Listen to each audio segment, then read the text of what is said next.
Alright guys, hi, James here from 5-Star Rating 22, here for my third attempt at making a wet blending video. The first one, it was out of focus because I was trying to keep it on a set focus, so it was out of focus half the time. And then the second one, I was just making. The girlfriend called and I ignored it once, and then she called again, so I thought, well, I better answer it. Well, I ended up talking on the phone to her, forgot exactly where I was, so we're just going to start over again. Alright, so today we're learning about a new technique.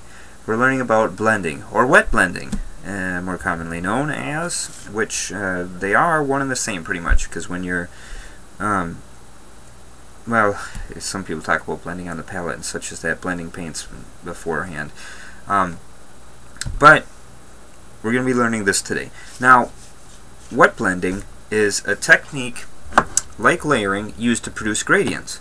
And the cool thing is about wet blending is that you can get very smooth gradients, because what you're doing, the process is you're taking the paints and mixing them on the area that you're actually painting on the miniature. So what I did here, real quick, like nothing too fancy, I took a Space Marine and kind of in an Ultramarines color scheme, I wet blended the shoulder pads, the blue areas in. So as you can see there, by wet blending you get a much smoother gradient than you would with layering. See how it's darker on the bottom and it slowly goes to an almost white top there on this shoulder pad as well. And then a little bit on the mask. On the front part there it's lighter, and then it kind of blends out as it comes back into the darker recesses. So as you can see, you get a nice smooth transition by wet blending. It looks a lot smoother than layering does. Now, of course, I want to blow it up and do it a little bit bigger so you can see the process a little bit easier. Alright, so first off, let's talk a little bit about the disadvantages that we have as miniature painters. Being miniature painters, most of our miniature paints that we buy are acrylics, and acrylics are great in some circumstances because they dry fast. They can let us get our miniatures done much quicker. But when it comes to wet blending, fast drying paint is not so good.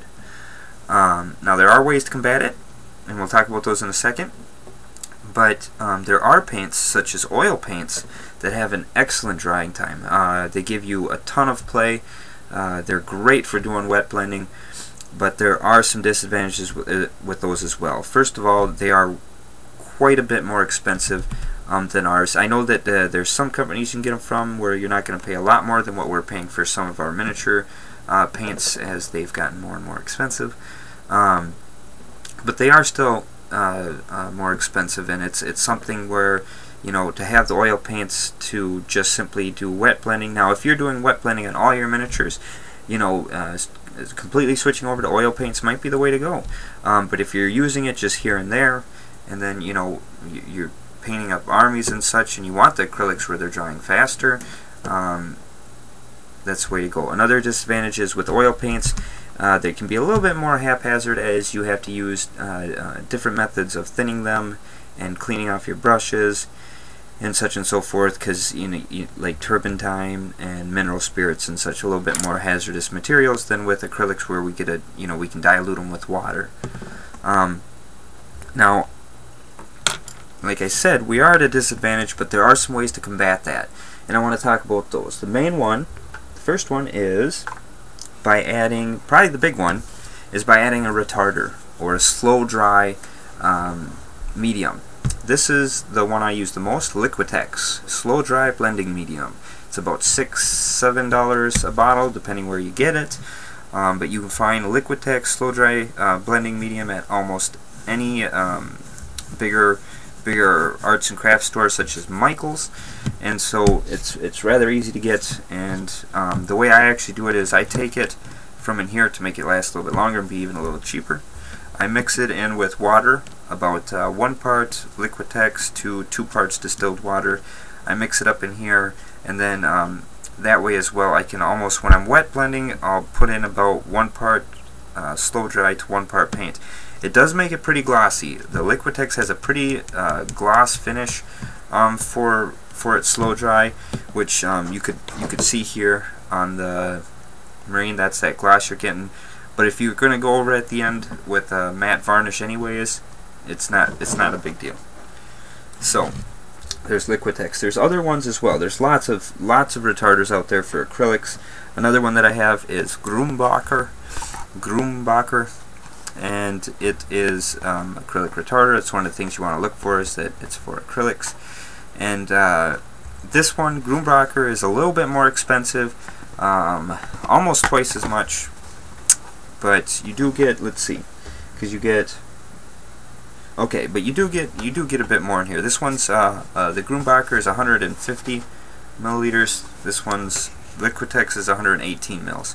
So you do get a little bit more, but I don't know. I'm used to Liquitex, easier to find. This stuff's a little bit more hard to find sometimes, and it comes in a aluminum roll-up like toothpaste container. And I don't really like that. It's a lot easier dealing with this where it's got the little spout. Oh. As you can see there, it's a lot easier to mix it up. And this stuff's almost here. I'll open it up. This stuff's a lot more viscous than the slow dry. As you can see there, it's really a gel.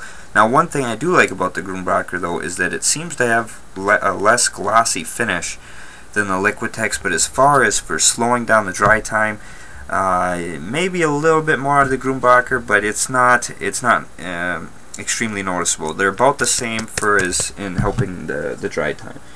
So that's the first way that we can combat our disadvantage with using acrylics, is by adding retarder, and you're pretty much going to have to do that when you're wet blending, is add some kind of slow dry medium or retarder medium. And secondly to do is turn off your lights. Paint in a darker area, use less lights. The reason is, the less lights you have, it's going to produce less heat. Lights produce heat, obviously, makes sense. So the less lights you have, the better it's going to be. Or try painting during the day when there's sunlight out. I'm painting, it's kind of a dark gray day, but it is daytime, and so that can help as well. So you can still see, but not have to have as many lights right up in the painting area. So what I have here is a piece of plastic card, and I wanted to show you on this because it's going to be a better way of doing it. So making it more, we're pretty much enlarging it. You know, I'm going to show you how to wet blend on here, and then you're doing the same exact thing except for on a much smaller scale, depending on where you're doing it and such. But it's the same process. And what I have, I poured 3 paints on my palette. I'm doing this in chroma again, or grayscale. So I have white, gray, black. Make it pretty simple. Now, one thing I want to talk about when wet blending is the closer in color, or the closer in hue that the paints are in between for wet blending, the smoother the transition is going to look. Makes sense, right? Because if you have a, like, okay, if I have that black there, and then I took heavy charcoal, you can see that the difference in color is very, very small. So by using those two next to each other, you would get a very smooth gradient easily. Now, you can smooth out gradients with bigger jumps. It's absolutely possible. So we're going to show you here. And then, so I poured them out on my palette, and I actually, added in about 1:1 with the retarder to slow it down. Now, some people like to use 2 brushes when they're wet blending, and that gives them the ability to, they can quickly lay down their paint in one section, switch, grab the other brush, grab the other color, and pull it in, and then blend them together there. And that way they have 2 ready, and they can easily switch back and forth. I don't usually do that. I just try and work at like Tasmanian Devil speed and use 1 brush. But that is an option for those who, if you want something to help you speed up, you can use a couple of different, or have 2 brushes out. Let's see if this is going to stay here. Is that good? That looks good, huh? Okay. So first I'm gonna use my little bigger brush. Okay, so what you want to do is I'm gonna grab some paint. I'm thinning it out quite a bit to a milk consistency, and I'm just gonna run it in. Oh, and I forgot to say beforehand, what I did here was I actually layered some paints in before I started, and that kind of helps me. I do that sometimes. I don't do as much as I used to, but that kind of helps me have a guideline of where I'm trying to make the transitions between the paints. It's not something you have to do, but it might help. It did help for me, so you know, you can give it a shot. So I grabbed some white there, and then I'm gonna go up the scale, and I even left some of the paint on there, and then I'm just gonna bring it right here. I'm gonna pull it up, and we're gonna kind of blend it together there. And it's not wet enough. It's starting to dry a little bit, so I re-wet my brush, and I'm just gonna kind of pull that in between, and that's going to, the capillary action of the of the water and the paint is going to kind of pull them together in and of itself. So I cleaned off my brush a little bit. Now I'm going to go in and grab some of this black and start to pull that together with that gray underneath. And you can see even with all the, I don't have a ton of lights on, I've got slow drying my paints, they still are drying rather quickly. But you can sometimes, if you're somewhat quick about it, you can take and just add some thinner or some water onto your brush and kind of re-wet them to give yourself a chance to rework in there for another second. But here's the thing now. Once the paint starts to actually dry, it'll film over. And when it films over, what I mean is there's a small film on the top of the paint, and underneath it's still a little bit wet, but it's dry on top. If you go and you start pulling in there, what you're going to do is you're going to pull the paint right off. Here, I'm going to try and, let's try and do that. Let's try and see if I can do that for you. Just grab some black, so I'm going to take it and put it down here. It's nice and thin. You know, it's got the retarder in it. It's going to dry a little bit slow, but we'll let's let that start to dry for a second. And kind of see it if I'm doing this, put these on a little bit heavy.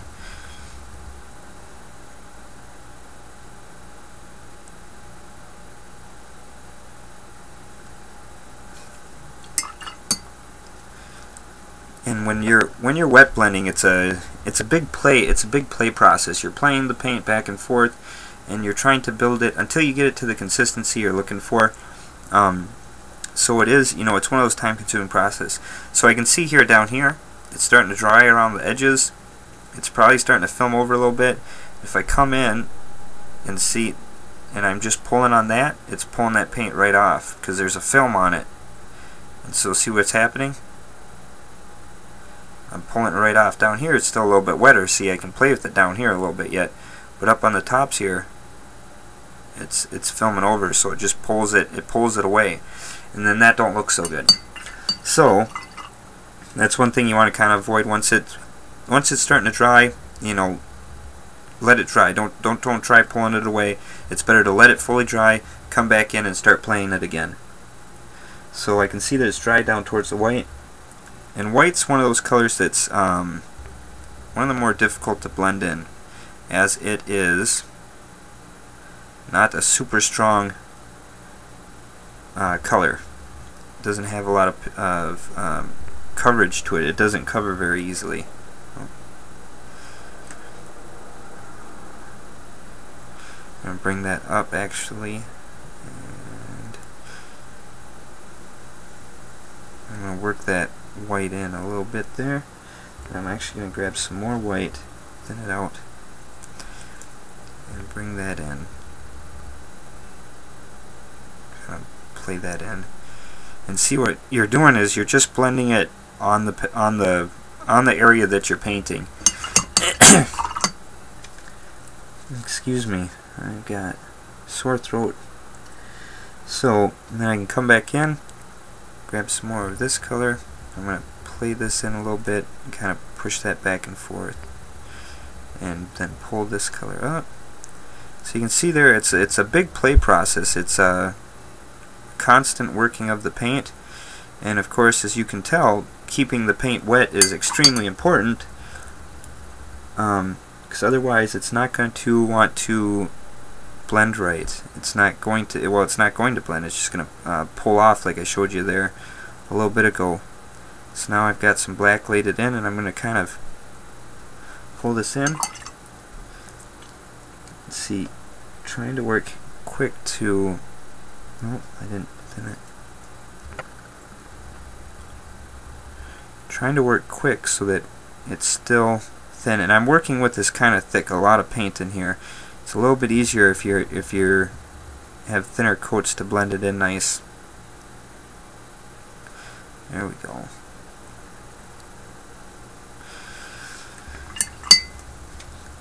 That's still wet enough. I think I can grab a little bit of white and play that up then.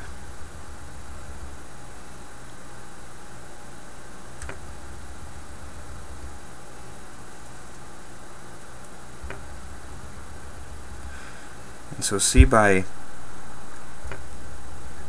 blending them on here, it's almost like you're getting added layers. Where before, when we were doing the layering, and we had really translucent layers, and so it ended up looking like we had used more paint colors than we really had. It's kind of like the same thing, except for that the blend between the blend between the colors is a lot smoother here because it's mixed in. It's not using translucencies, it's actually using opaqueness, but it is it doesn't have those sharp edges that you get when you layer. And this is something where wet blending is something that it's definitely something you can grow very good at. You'll get better at it the longer you practice it. You'll start learning consistency, and you'll start learning how thin to have your paints, and ways to do it. You might be a person that really likes to use two brushes and go back and forth between the two, but that's something that, you know, again, it's going to take practice, and you're going to have to build your own personal preference on that as you move along. Okay, see, that's starting to film over there.